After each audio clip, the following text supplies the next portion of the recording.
Un grand angle consacré à la situation au Proche-Orient, regain de violence entre Palestiniens et Israéliens depuis plusieurs semaines.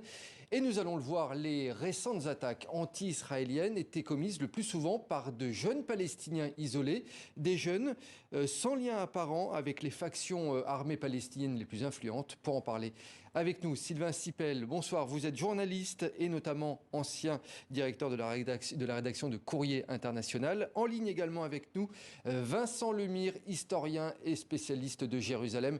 Et vous êtes également l'auteur de ce livre sorti cette année aux éditions du Seuil, Au pied du mur, vie et mort du quartier maghrébin de Jérusalem. A tout de suite, Vincent Lemire.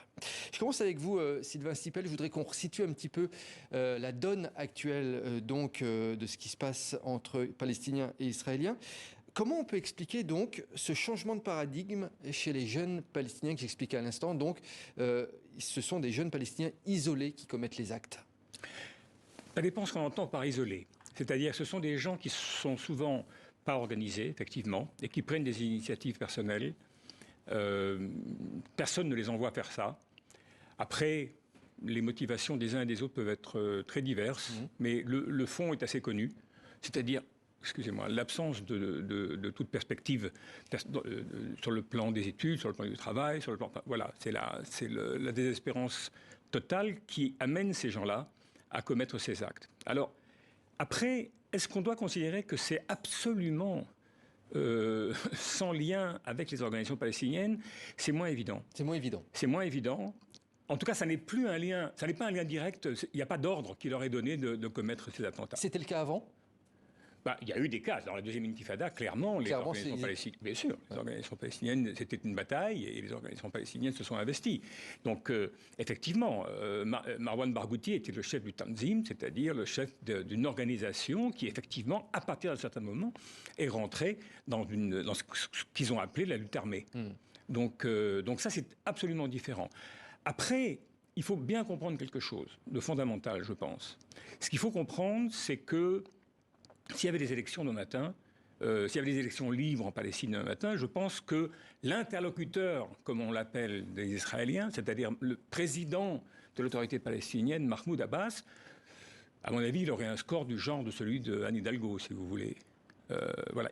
C'est-à-dire qu'aujourd'hui, l'institution palestinienne, elle n'a jamais été, comme les Israéliens ont voulu la présenter, une sorte d'autogouvernement des Palestiniens, mais honnêtement, elle n'a plus de légitimité du tout. Et ça, c'est le fond de ce qui explique ce qui advient. Il y a des dissensions internes. Les Palestiniens ont subi une défaite gravissime dans la deuxième intifada. La lutte armée a été un échec. Et on a eu l'impression, il y a un an, que quelque chose redémarrait exactement à la même période que maintenant, pendant la Pâque juive et pendant le Ramadan. Exactement au même moment. On va aller voir Vincent Lemire qui est sur place. Vincent Lemire, vous nous le confirmez. Certains observateurs parlent, comme nous disait Sylvain Sipel, de loup solitaire. Oui, mais je suis assez d'accord avec ce que vient de dire Sylvain Sipel. Il faut faire la part des choses. Ces jeunes sont isolés, sont coupés des structures politiques traditionnelles palestiniennes. Mais en même temps, c'est parce qu'il y a une crise, effectivement, du leadership palestinien complet. Mais ça ne veut pas dire qu'ils sont isolés, en fait. Il y a un collectif dans cette jeunesse palestinienne. On le voit en particulier, là, sur les images qui défilent à l'écran.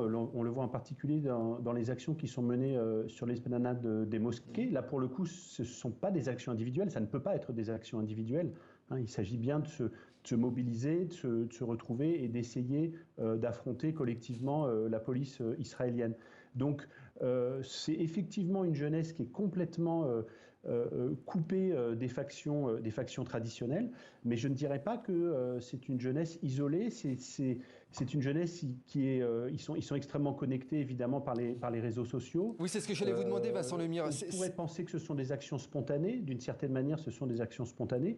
Et en même temps, ces derniers jours, ce qui s'est passé sur l'esplanade, il y a des appels, il y a des vidéos qui sont relayées. Donc, il y a une structuration. Il y a une structuration interne du mouvement. Ce qui se passe, c'est que pour les observateurs, c'est-à-dire vous, moi, Sylvain Sipel, cette structuration, elle nous échappe très largement. Parce que, alors on essaye de suivre Twitter, on essaye d'être sur les comptes Facebook les plus influents, Mais effectivement, on n'a pas le communiqué du FPLP ou le communiqué des brigades des martyrs al-Aqsa comme on avait pendant la deuxième intifada, c'est-à-dire des structurations politiques avec effectivement des donneurs d'ordre et des exécutants sur le terrain et une structure politique qui mettait tout ça en discours. Je crois que c'est ça qui se passe aujourd'hui. Sylvain Sipel, effectivement, tout se joue sur les réseaux sociaux. Donc actuellement, c'est comme ça qu'il se... Non, il y a d'autres manières de se regrouper. Je pense d'abord que beaucoup de Palestiniens essayent d'éviter les réseaux sociaux parce que il n'y a pas pour pas se faire repérer. Bien entendu, parce que si vous voulez, la capacité israélienne de cybersurveillance de la population palestinienne, d'ailleurs, ils la vendent dans le monde entier. Si vous voulez, l'affaire NSO, c'est quand même, ça commence d'abord en Palestine. Si vous voyez ce que je veux dire, l'affaire NSO, c'est cette société de cyberespionnage israélienne qui a vendu à plus de 100 États dans le monde son matériel mirobolant. Et donc, les Palestiniens sont affaiblis, mais ce n'est pas non plus complètement des imbéciles. Donc, si vous voulez, les gens qui veulent s'organiser, alors, effectivement, ils vont être actifs sur les réseaux sociaux, mais l'organisation, à mon avis, ne passe pas par les réseaux sociaux. Je lisais un article intéressant tout à l'heure en préparant cette émission, c'est que je voyais que ces jeunes Palestiniens revendiquaient également leur appartenance à ce mouvement par leur look, par des t-shirts, oui. Également par des coupes de cheveux bien particulières. J'allais vous le dire, oui, par les coupes de cheveux, c'est étonnant. Absolument. Oui. Mais pourquoi? C'est différent de la France? Non, c'est pas si différent. Non, c'est pas si différent. Les jeunes, effectivement, les jeunes, effectivement, ont des signes distinctifs et ils les adoptent. Et alors après, est-ce que ça a un sens politique? Je rejoins ce qu'a dit votre autre interlocuteur, Vincent Lemire. Moi, je ne suis pas sur place et je ne suis pas sur le terrain pour savoir exactement est-ce que ça cache autre chose. Mais c'est sûr. Bon, ce qu'il faut bien comprendre, c'est la vie que mène au quotidien. Je pense qu'on ne comprend rien si on ne tient pas compte de cet élément absolument déterminant qui est le quotidien de la vie de ces jeunes-là. La vie des adultes est difficile, mais la vie des jeunes est absolument épouvantable. Vincent Lemire, je fais le relais de Sylvain Sipel. Ça cache quelque chose, comme Sylvain Sipel vient de poser la question en plateau? Mais les facteurs socio-économiques sont extrêmement importants. Voilà.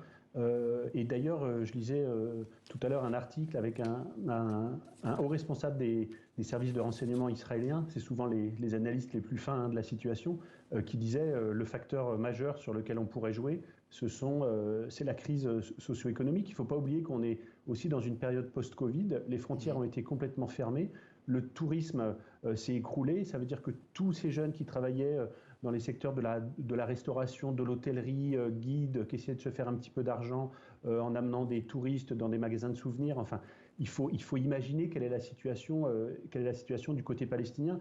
Et donc, effectivement, on a ces actions qui, en même temps, ont l'air spontanées et en même temps se retrouvent toujours sur des lieux qui sont des lieux de rendez-vous. L'esplanade des mosquées, c'est une action religieuse, mais c'est aussi un lieu de sociabilité.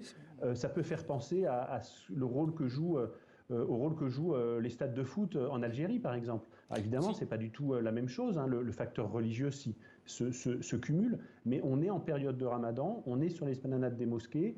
70 000, 80 000 personnes peuvent s'y rassembler. C'est le seul endroit, en fait, à Jérusalem où autant de monde peut se rassembler. Et donc, forcément, il y a une action collective qui s'organise à ce moment-là parce que ces jeunes sont rassemblés et que, évidemment, il y a aussi une portée symbolique très très forte. Les jeunes de Jérusalem, leur combat, c'est l'esplanade, c'est leur seul combat. Il ne faut pas oublier aussi qu'à Jérusalem, si on parle de Jérusalem, le Fatah n'est pas là. Le Fatah ne peut pas être là. Hein. La Orient House de Faisal Husseini, elle a été fermée pendant la deuxième intifada. Donc ces jeunes, ils sont coupés des factions palestiniennes, de facto, j'allais dire, parce qu'Israël a refusé qu'aucune faction palestinienne ne prenne pied dans Jérusalem. Et donc, de ce point de vue-là, le combat de l'esplanade devient leur responsabilité, leur fierté. Sylvain Sipel, vous vouliez compléter? Non, je voulais juste dire un mot. Il faut se rappeler comment, il y a un an, a commencé le mouvement palestinien qui a abouti à la guerre, finalement, et au bombardement à Gaza. Mais au départ, c'est quoi?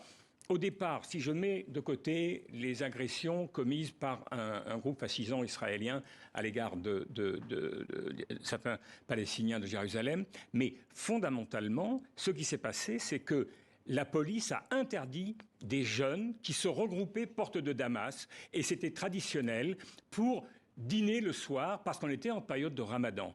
C'est ça qui a été le déclencheur. C'est-à-dire ce que dit Vincent Lemire sur la question sociale est un élément absolument cardinal. Central de cette affaire, effectivement. Oui. C'est très important, effectivement. D'ailleurs, certains observateurs disent que pour améliorer la situation, il faut que la jeune génération en Cisjordanie ait davantage de perspectives d'avenir. Hein. Ça, c'est important. Pour conclure, Sylvain Sipel, est-ce qu'il faut craindre, selon vous, à la vue des derniers épisodes sur place, une véritable guerre civile dans les semaines ou les mois à venir? Vous voulez dire une guerre civile à l'intérieur du front palestinien? Oui. Non.